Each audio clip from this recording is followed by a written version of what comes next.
What happened when you stopped hiding your pregnancy from your family? I was sitting at Sunday dinner when my sister cornered me. You can't announce your pregnancy today, she said, grabbing my arm. I'm announcing mine next week. This is my year. I stared at her. What? I'm already 3 months along. She crossed her arms. I've been trying for 2 years. You got pregnant without even planning. You need to wait until after my baby shower. My parents walked in. What's going on? My sister's eyes welled up. She wants to announce today even though she knows I've been struggling. Mom turned to me. Just wait a few more weeks. What's the harm? Dad nodded. Be considerate of your sister's journey. I felt my throat tighten. But this is my first baby too.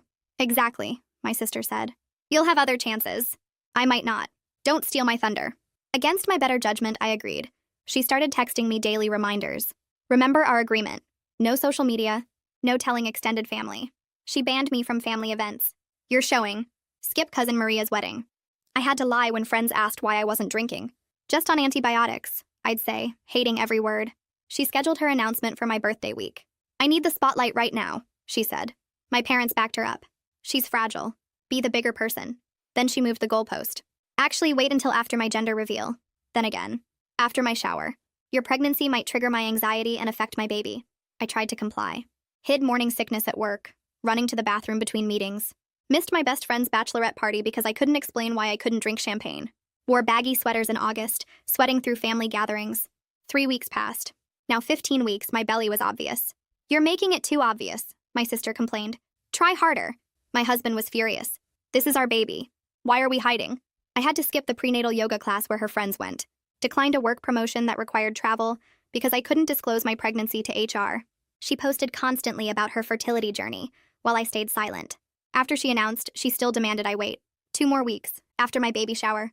My birthday arrived. Extended family gathered at my parents' house. My sister pulled me aside. Remember, not today. 2 more weeks won't kill you. Something snapped. During dessert, I stood up, tapping my glass. I have an announcement. The room quieted. I'm 4 months pregnant. I pulled out the ultrasound photos I'd been carrying for weeks. We've been waiting to share our joy. My sister's face went red. You promised. She stood up, shaking. You're so selfish. This was supposed to be my time. It's my birthday, I said calmly. And my pregnancy. She stormed out. My parents looked horrified. How could you do this? Mom asked. She specifically asked you to wait. Later, my sister's husband pulled me aside on the porch. His face was gray. I need to tell you something. She's not actually pregnant. My stomach dropped. What? She had another miscarriage 8 weeks ago. Couldn't face telling people. She was going to fake it through the shower, then claim she lost it from stress. He rubbed his face. She's done this before. With your cousins. Twice. And Mom knows? Both your parents know. They think they're protecting her. I felt sick. She was using my pregnancy as cover? He nodded. If you announced and she lost hers after, she'd blame you. 3 weeks later, at her baby shower, my sister completely lost it when someone asked about my pregnancy. She threw the cake at the wall, screaming that I'd ruined everything. Started breaking gifts, throwing chairs. Someone called 911. The police found her with a fake pregnancy belly that fell off during the struggle. On the way to the car, she screamed, "You think this is over? You don't even know about the pills in the punch bowl." 2 officers moved fast toward the punch bowl table, while another started herding guests away from the food area. One officer grabbed my sister's arm to keep her from running while his partner spoke into his radio. Paramedics pushed through the front door with their equipment bags and headed straight for the beverage table. Guests started talking all at once, some crying, others pulling out their phones. An officer raised his voice over the noise and told everyone to stay put, that they needed statements from anyone who drank the punch. My aunt sat down hard on a folding chair, her hand over her mouth. 3 people rushed to the bathroom looking pale. The female officer who seemed to be in charge walked over to me and my husband. She pulled out a notebook and asked us to explain what happened leading up to tonight. My husband squeezed my hand as I started talking, my voice shaking. I told her about the 3 months of forced secrecy, the daily text messages, being banned from family events, having to hide my pregnancy at work and with friends. I explained how my sister announced her pregnancy, but it turned out to be fake, how she was going to blame me for a fake miscarriage. The officer's pen stopped moving and she looked up at me with a different expression, not just taking notes anymore but actually concerned. She asked if my parents knew about the fake pregnancy, and I nodded, feeling sick saying it out loud. My husband added that my sister had been escalating for weeks, becoming more controlling and unstable. The officer asked how far along I was, and I told her almost 16 weeks, pulling my sweater tight over my belly. She made a note and asked if I felt safe, if there had been other threats. Before I could answer, Ricardo walked up to us, his face gray and tired looking. He told the officer he was the sister's husband, and he needed to add something to my statement. The officer turned to a fresh page while Ricardo pulled out his phone. He said he tried to warn me earlier tonight but felt trapped by family pressure and his wife's manipulation. He scrolled through his messages and showed the officer text between him and my sister from 2 weeks ago. The texts talked about timing, about waiting until after my announcement to claim she lost the baby from stress. One message said clearly that I would be blamed for causing it. The officer took photos of the screen with her own phone and asked Ricardo to forward the messages to her email. He did it right there, his hands shaking as he typed. Another officer joined us and asked Ricardo about the punch threat, whether his wife had access to any medications or substances.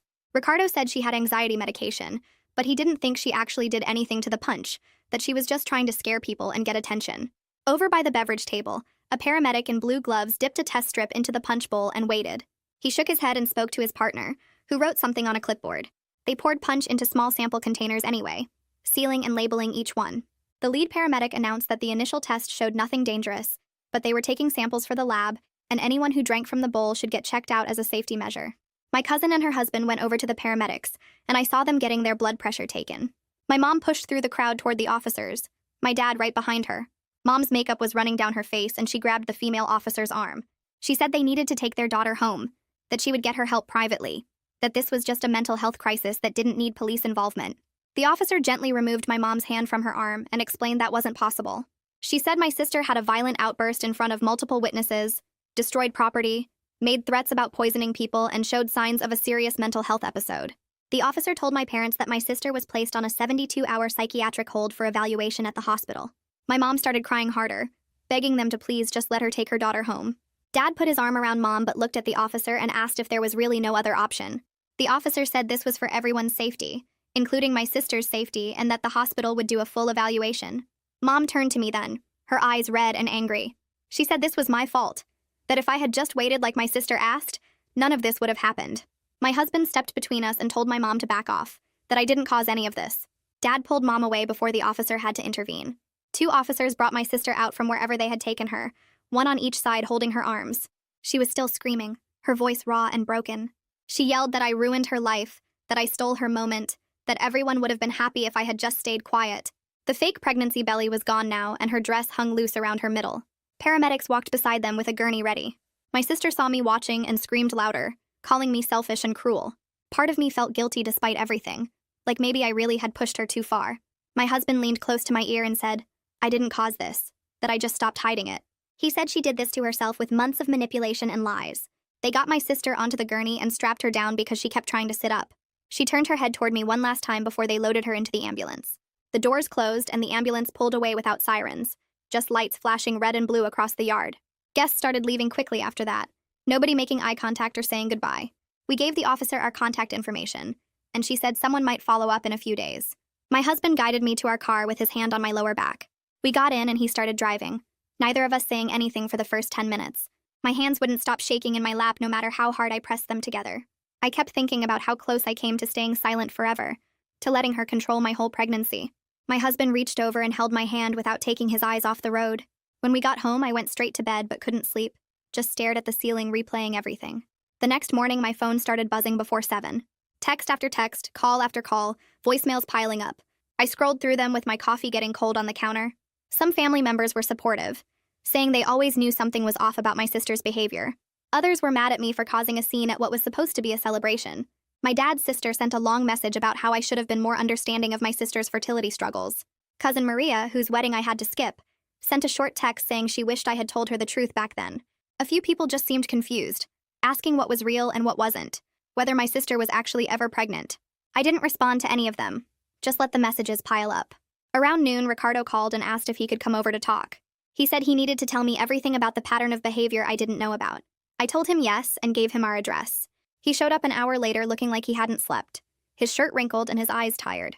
We sat at the kitchen table and my husband made coffee while Ricardo rubbed his face with both hands. He started talking slowly, like he was trying to figure out how to explain something complicated. He said my sister had done this before, twice, with our cousins. Both times she announced a fake pregnancy right after they announced real ones. Both times she demanded they stay quiet about their pregnancies so she could have her moment. He said our parents helped cover it up both times by pressuring the cousins to be understanding of her fertility struggles. When the cousins finally announced anyway, my sister claimed she had miscarriages and blamed them for the stress. Our parents backed her up, made the cousins feel guilty, kept the whole family walking on eggshells around her. Ricardo said he didn't know about the first time until after he married her, and he thought the second time would be the last. He kept hoping she would get real help, that the pattern would stop. But then I got pregnant and he watched it all start again. The manipulation and control and lies. I sat there feeling sick to my stomach as the truth sank in. This wasn't just about me and my pregnancy.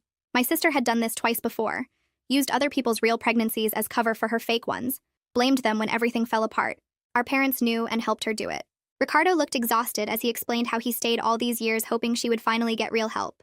He said he kept thinking the next time would be different, that she would hit bottom and accept treatment. But watching it happen again with me made him see the pattern would never stop on its own. She needed serious help, the kind that came with real consequences, not just family members tiptoeing around her feelings. He apologized for not warning me sooner, said he felt trapped between loyalty to his wife and knowing what she was doing was wrong. After Ricardo left, my husband and I sat on the couch not saying much. He held my hand, and we both stared at the wall trying to process everything. Finally, he said we needed to talk to a lawyer about protecting ourselves and our baby. I agreed right away. We couldn't control what my sister did or how my parents reacted, but we could control what access they had to our lives going forward. He pulled out his phone and started searching for family law attorneys who dealt with harassment and restraining orders. I felt weird about it, like we were being too extreme. But then I remembered the fake belly falling off and my sister screaming about poison. My husband found 3 lawyers with good reviews and sent inquiry emails to all of them. We decided to meet with whoever responded first and seemed like a good fit. The next morning, I woke up with my stomach in knots. I kept thinking about the baby and whether all this stress was hurting them. My husband was already up making coffee, and he asked if I was okay. I told him I wanted to call my doctor and make sure everything was fine with the pregnancy. He said that was a good idea and handed me my phone. I dialed the OB office and explained to the nurse what happened, leaving out some of the crazier details but making it clear there was a lot of family stress and emotional upset. She didn't ask too many questions, just said she would check with the doctor and call me back. 20 minutes later, she called and scheduled me for that afternoon at 2:30. She said they would do a quick check to make sure the baby was doing okay, and monitor my blood pressure since stress can affect it. I thanked her and spent the rest of the morning trying to distract myself with laundry and dishes. At the appointment, the nurse took me back and wrapped the blood pressure cuff around my arm. The machine beeped and she frowned a little at the numbers but didn't say anything. Then she took me to the exam room where my doctor came in a few minutes later. She asked me to explain what was going on, and I gave her the short version about my sister's fake pregnancy, the public meltdown, and the police getting involved. My doctor nodded and said she had seen similar family situations before, and they could definitely affect pregnancy health. She did an ultrasound and we heard the baby's heartbeat right away. Strong and steady. I started crying with relief. She measured everything and said the baby looked perfect, growing right on schedule. But then she showed me my blood pressure numbers and said they were higher than she liked. Not dangerous yet, but elevated enough to worry about. She wrote everything down in my chart and said I needed to find ways to manage my stress. She recommended therapy, deep breathing, prenatal yoga if I felt up to it, and avoiding the people causing me stress as much as possible. She also said to come back in 2 weeks instead of 4, so she could keep monitoring my blood pressure. I left the office feeling better about the baby, but worried about my own health. That evening, my phone rang with my dad's number. I almost didn't answer, but my husband said I should hear what they had to say. Dad's voice sounded tight and formal when I picked up. He said we needed to have a family meeting to work this out, that we couldn't just leave things like this. I took a breath and told him I needed space right now and wouldn't meet without a neutral third party present, like a therapist or mediator. He went quiet for a second, then said that seemed extreme. I said what happened at the baby shower was extreme and I needed to protect myself and my baby. He sounded hurt but said he would accept that. Then Mom got on the phone and started crying about how I was tearing the family apart. She said my sister needed us right now and I was abandoning her when she was at her lowest point.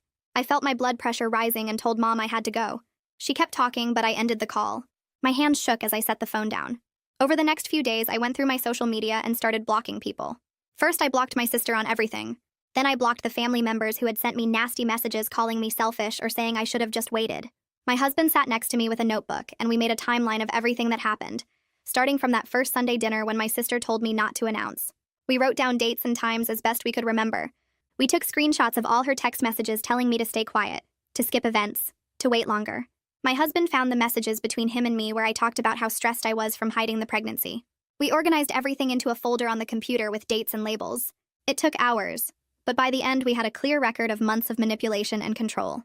My husband also helped me write down the names of people who saw what happened at the baby shower, in case we needed witness statements later.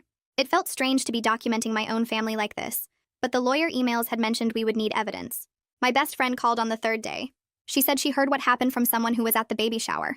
She apologized for not pushing harder when I made excuses about not drinking at her events or when I seemed stressed at gatherings. She said she suspected something was wrong but didn't want to pry into my business. I told her it wasn't her fault, that I had gotten really good at hiding things because my sister demanded it, She asked if I needed anything, and I said just having someone who believed me and wasn't taking sides meant everything. We talked for almost an hour, and I felt lighter afterward, like at least one person in my life understood what I went through. Work got complicated when I finally went to HR to disclose my pregnancy officially. I had to explain why I was already 4 months along and hadn't said anything sooner, why I turned down the promotion that required travel.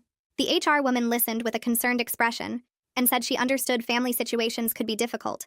But then she mentioned that the promotion I declined had already been given to someone else. They couldn't hold the position open when I said I wasn't interested. I felt my stomach drop. That promotion meant more money and better hours, and I had given it up to keep my sister's secret. The HR woman was nice about it and said she would note my pregnancy in the system and work with my manager on accommodations. But I left her office feeling angry at myself for sacrificing so much. The next afternoon, the hospital called. A social worker said my sister was released from the 72-hour hold. They had evaluated her and given her referrals for outpatient treatment and therapy. The social worker said they strongly encouraged her to follow up with the mental health resources, but couldn't force her to go. She asked if I felt safe and if I wanted information about restraining orders. I said I was already looking into that. She wished me luck and said to call if I needed anything else. I sat there after the call ended feeling strange. Part of me hoped my sister would get help. Part of me didn't believe she would actually go to therapy. That night, my brother-in-law sent a text. He said my sister was staying at our parents' house and refusing to admit she did anything wrong. She kept saying everyone overreacted and that I was the real problem for announcing my pregnancy when she asked me not to. He said he was moving to a friend's place temporarily because he couldn't be around the denial anymore. He needed space to figure out what he wanted to do about the marriage. I texted back that I understood and that he should take care of himself. He sent back a simple thanks. I showed the text to my husband and he shook his head. We both knew this was just the beginning of a much longer process. The next morning, I called 3 different therapists before finding one who specialized in family dynamics and could see me that week. Her office was in a small building near the hospital, and when I walked in on Thursday afternoon, she introduced herself and led me to a room with 2 chairs and a box of tissues on the table. I told her everything, starting from that first Sunday dinner and going through the baby shower explosion and the psychiatric hold. She listened without interrupting, taking notes occasionally, and when I finished, she looked at me with this expression that made me feel like she understood. She said what my parents did was called enabling, and that it was its own form of harm even if they thought they were helping. She explained that by protecting my sister from consequences, they taught her that manipulation worked, and that other people's needs didn't matter. I asked if I was wrong to create distance from my parents, and she said protecting my child meant setting limits with anyone who couldn't respect boundaries, even family. We talked for almost an hour, and she gave me homework to write down specific examples of times my family put my sister's feelings above my safety or well-being. I left feeling lighter but also sad, like I was grieving the family I thought I had. The next session she taught me words I'd never heard before, but that fit my family perfectly. Gaslighting was when they made me doubt my own reality, like when my parents acted like I was overreacting to reasonable concerns. Triangulation was when my sister would complain to my parents instead of talking to me directly, getting them to pressure me on her behalf. Enmeshment meant we were all too tangled up in each other's business, with no healthy separation between people. Having language for these patterns made me feel less crazy about everything that happened. I wasn't imagining problems or being too sensitive. These were real things that therapists studied and treated. She said my family had been operating this way for so long that they probably didn't even realize how unhealthy it was. I asked how to fix it, and she said I couldn't fix them, only set boundaries to protect myself and my baby. That same week, my dad called my cell phone on a Wednesday evening. My mom wasn't with him, which was unusual since they usually presented a united front. He sounded tired and said he wanted to talk without her listening. He admitted that he'd been thinking about what happened at the baby shower and going back through years of similar situations. He said he was starting to see how they'd made excuses for my sister's behavior over and over, always asking everyone else to be understanding instead of holding her accountable. His voice cracked when he talked about the cousins and how they'd pressured them the same way they pressured me. He said he didn't know it was a pattern until now, and he felt terrible about it. But then he said he didn't know how to fix things without abandoning my sister when she clearly needed help. I could hear the conflict in his voice, like he was torn between 2 daughters and didn't know how to support both. I took a breath and told him that getting my sister real help wasn't abandoning her. I said that continuing to make excuses and protect her from consequences was actually harming her, because it meant she never had to face reality or change. I explained that real love sometimes meant letting people experience the results of their choices, even when it was hard to watch. He was quiet for a long time, and I could hear him breathing on the other end of the line. Finally, he said he would think about what I said, and that he was sorry for everything. We hung up, and I sat there hoping he really would think about it, and not just go back to doing what my mom wanted. My sister started calling and leaving voicemails after she got out of the hospital. I didn't answer any of them, but I listened to each one and saved them all in a folder on my phone. The messages would start with her crying and apologizing, saying she knew she messed up and that she wanted to make things right. Then halfway through the same message, her tone would shift and she'd get angry, accusing me of being selfish and ruining her life by announcing my pregnancy. She never took real responsibility, never acknowledged the months of manipulation or the fake pregnancy or the lies. It was always partly my fault somehow, like if I had just waited longer or been more understanding, none of this would have happened. I showed the messages to my therapist, and she said this was typical of someone who wasn't ready to accept accountability. She suggested I keep saving them as documentation, but not respond, since engaging would just give my sister what she wanted, which was my attention and reaction. The lawyer I met with on Friday looked over all the documentation I brought. The timeline, the text messages, the voicemails, the police report from the baby shower. She spread everything out on her desk and read through it carefully, making notes on a legal pad. When she finished, she said I had grounds to file for a restraining order based on the threatening behavior and the pattern of harassment over several months. I told her it felt extreme, like I was overreacting by getting the legal system involved.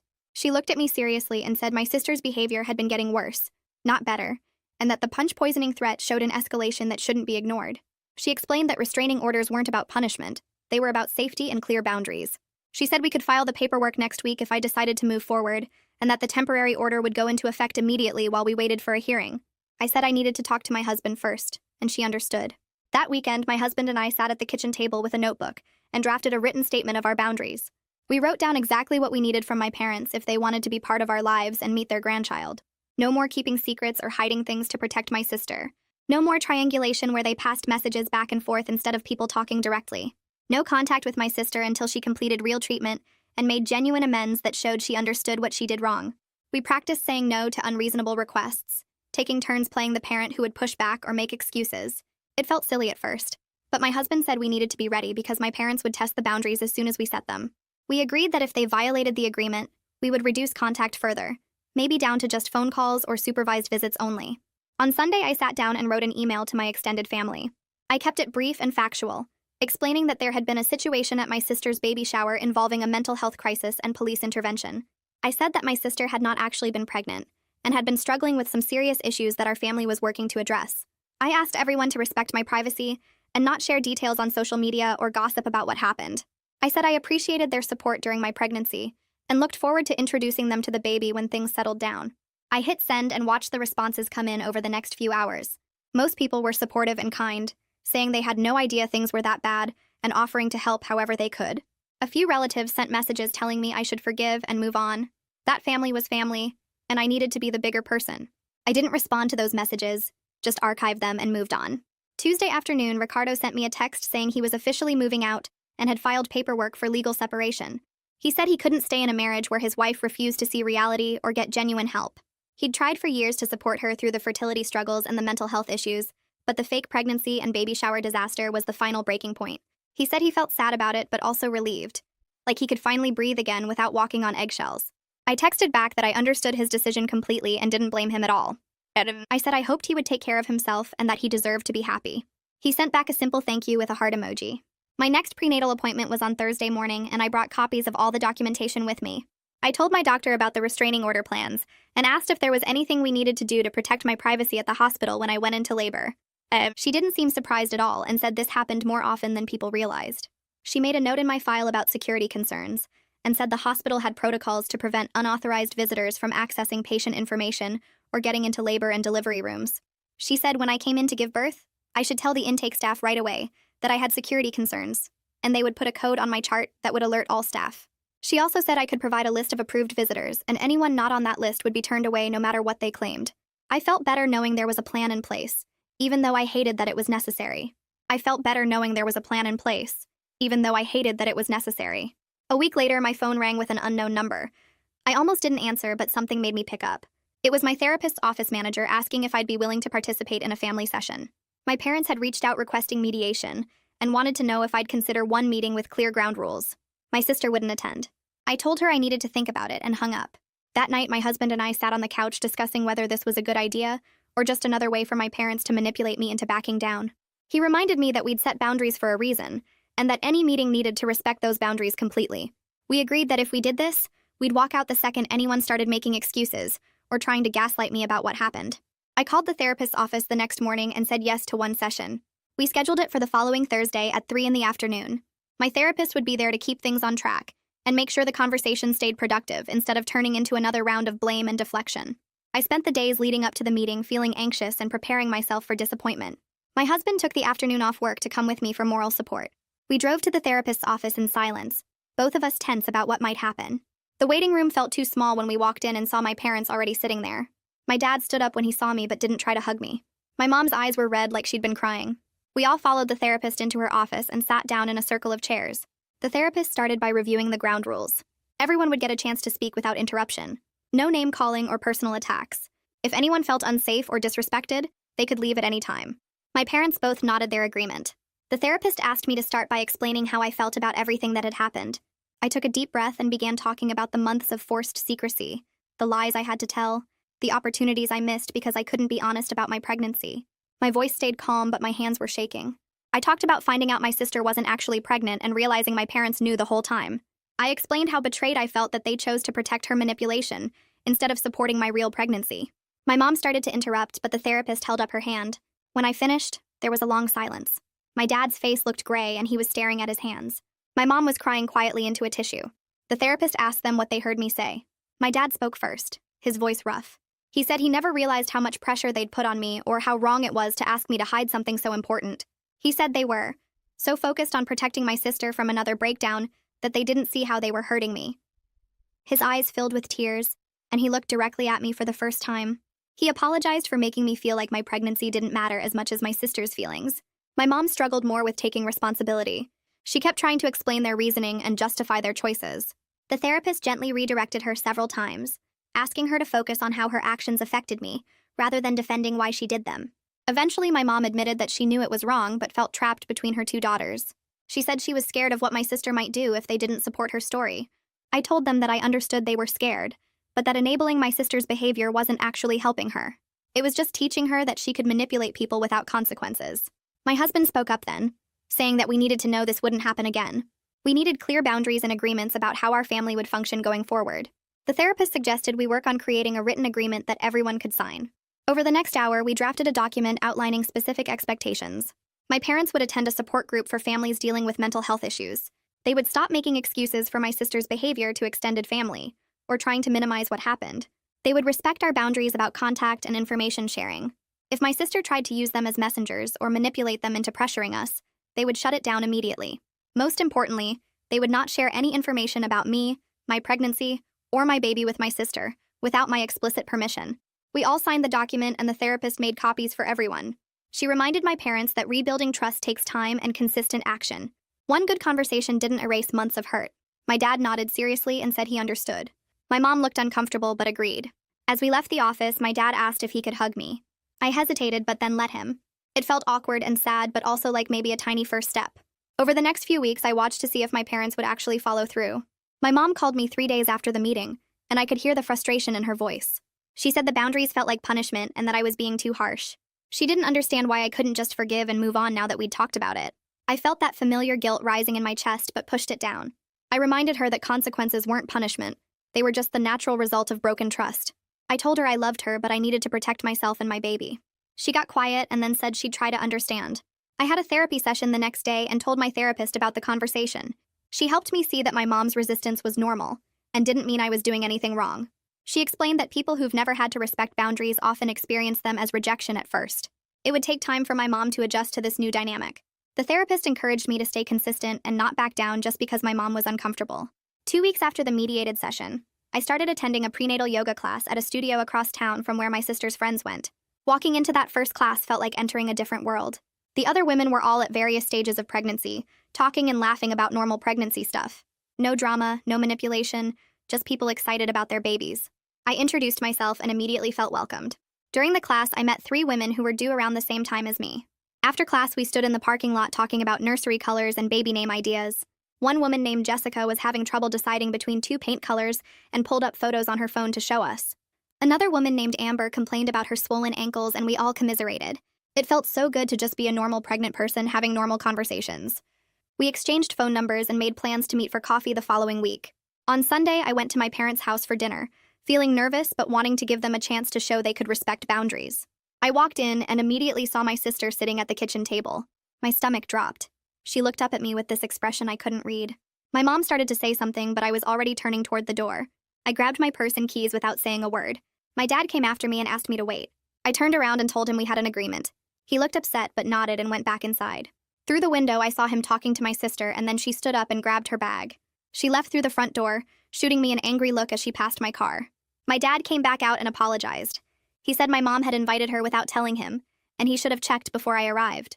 He asked if I would stay now that she was gone. I thought about it for a minute and then agreed. Dinner was tense, but my parents made an effort to follow the rules we'd set. Nobody mentioned my sister or tried to make me feel guilty for leaving when she showed up. My dad asked about my yoga class and seemed genuinely interested when I told him about the women I'd met. Small progress, but it was something. The following Tuesday, 2 police officers showed up at my work asking to speak with me. My heart jumped, but they quickly explained they were just following up on my sister's statement about poisoning the punch at the baby shower. The lab results had come back completely clean, no foreign substances found in any of the samples they tested. They wanted to let me know that making false statements to officers during an emergency response could result in criminal charges. One officer asked if I wanted to press charges against my sister for the false threat. I thought about it, but ultimately said no.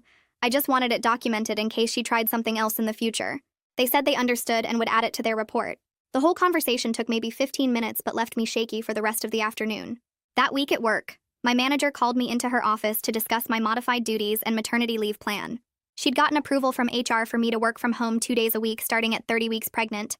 My maternity leave would be 12 weeks, and then we'd reassess my schedule when I returned.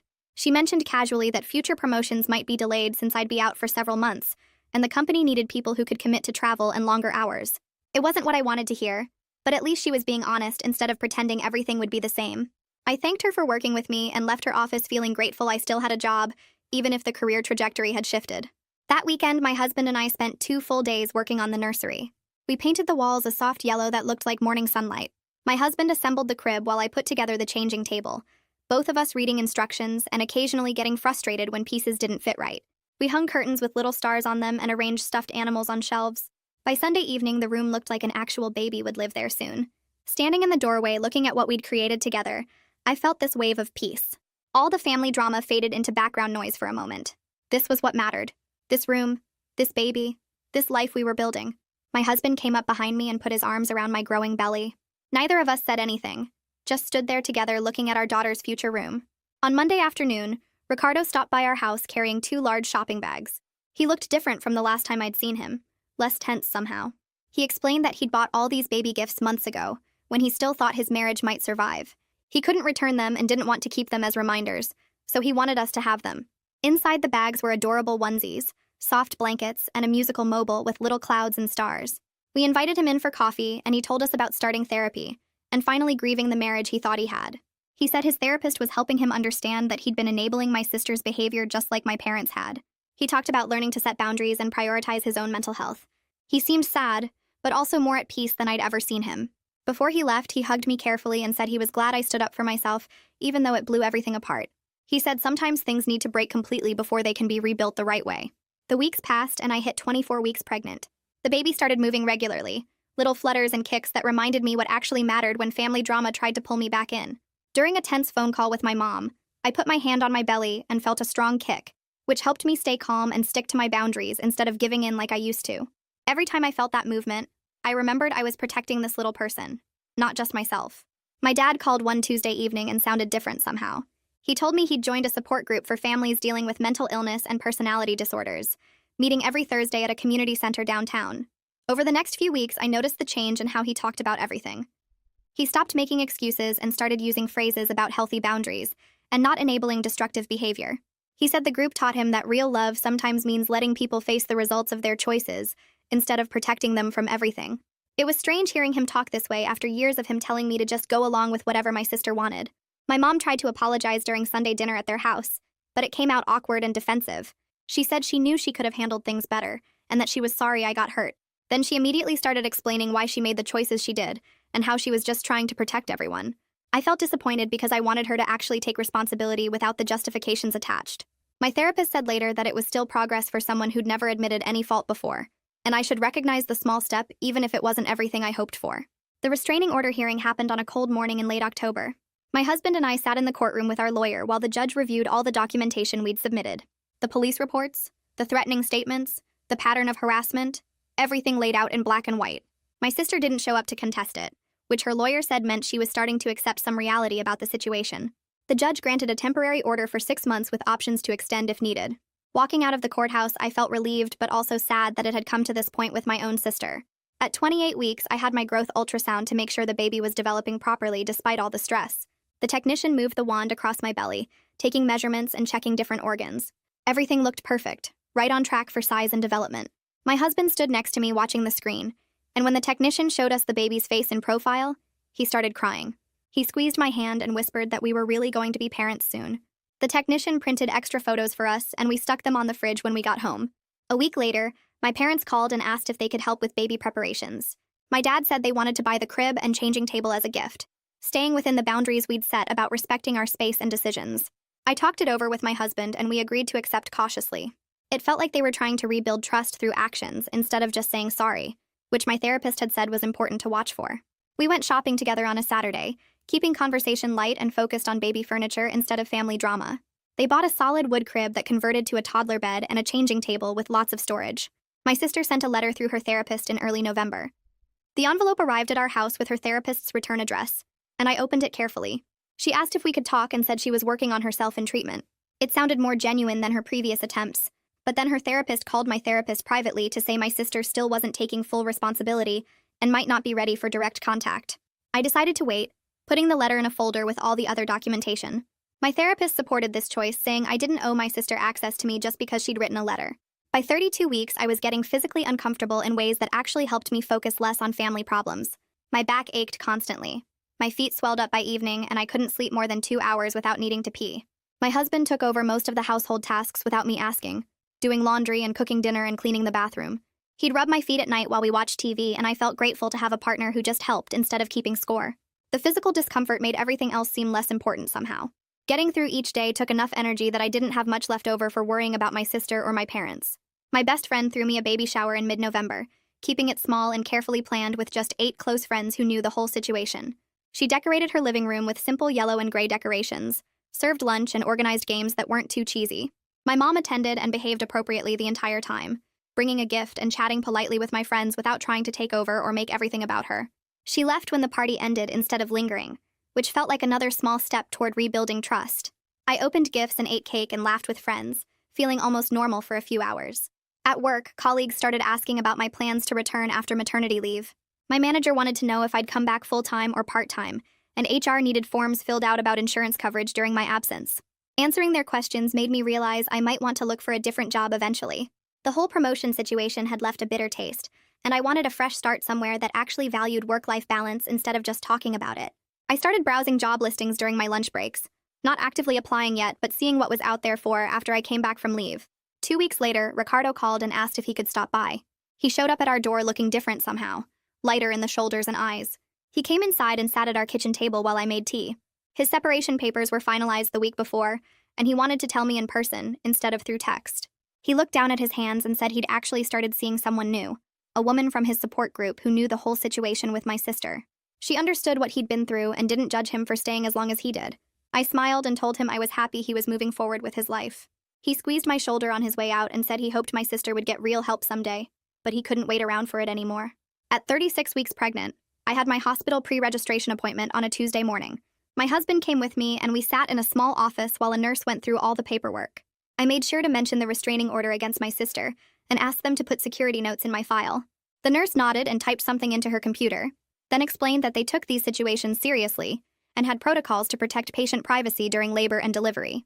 She added a flag to my chart that would alert security if anyone tried to get information about me or visit without permission. My husband asked what would happen if my sister showed up anyway, and the nurse said security would escort her off the property immediately. Driving home, I felt a little safer knowing the hospital had a plan. 3 days after that appointment, my dad called sounding tired. My sister had violated the restraining order by sending baby gifts to their house with a note asking them to pass the items along to me. He said they didn't open the boxes or read the full note, just called me right away to report it. I thanked him and then called the police non-emergency line to file a report. An officer came to my parents' house to document the violation and took photos of the unopened packages. The officer called me later and said they'd given my sister an official warning, and the restraining order would be extended automatically because of the violation.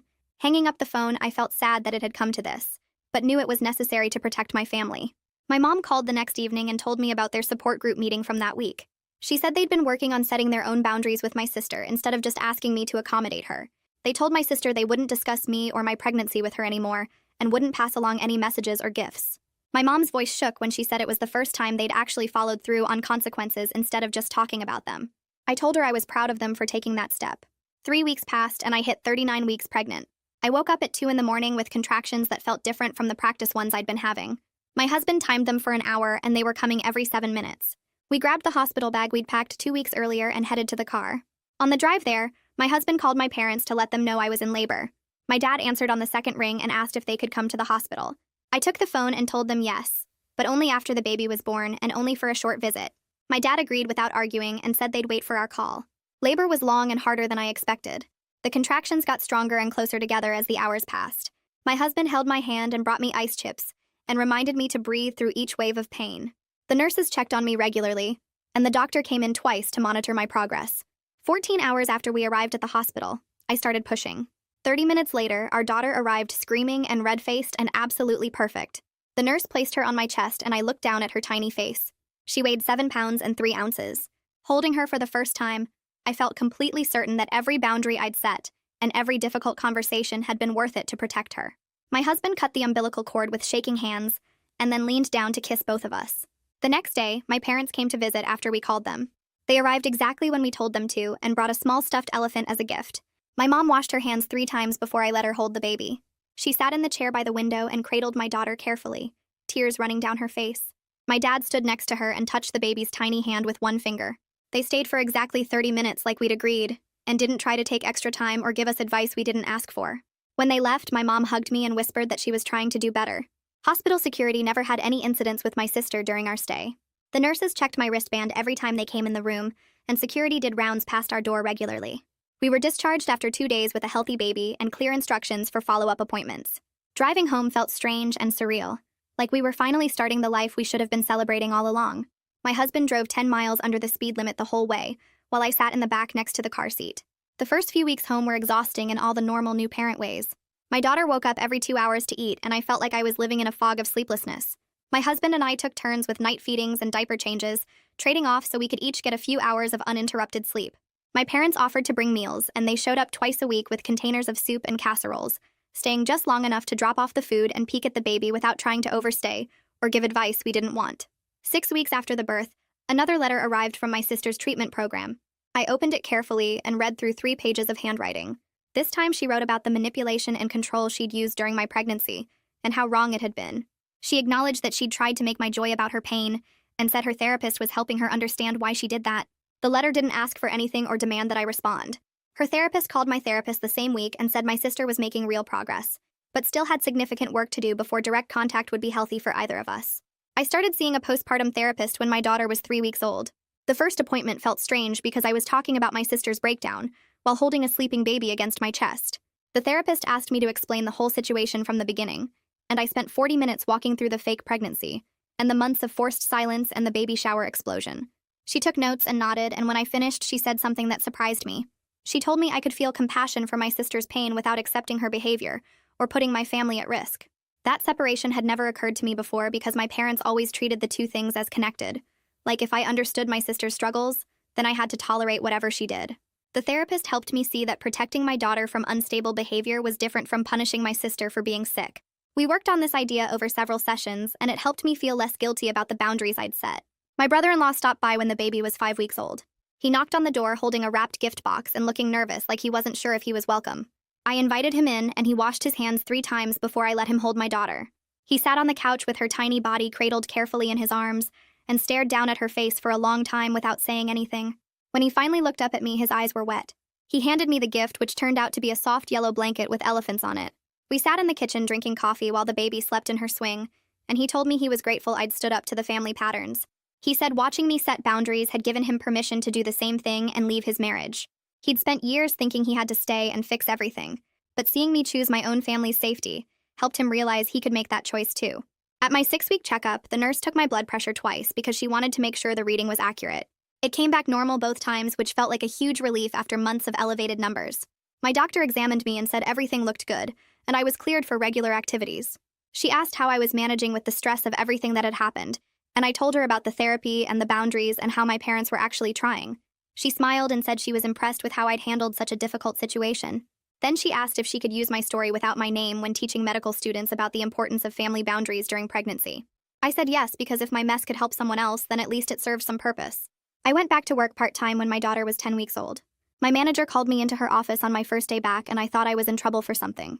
Instead, she told me she'd been watching how I balanced everything over the past few months and she was impressed.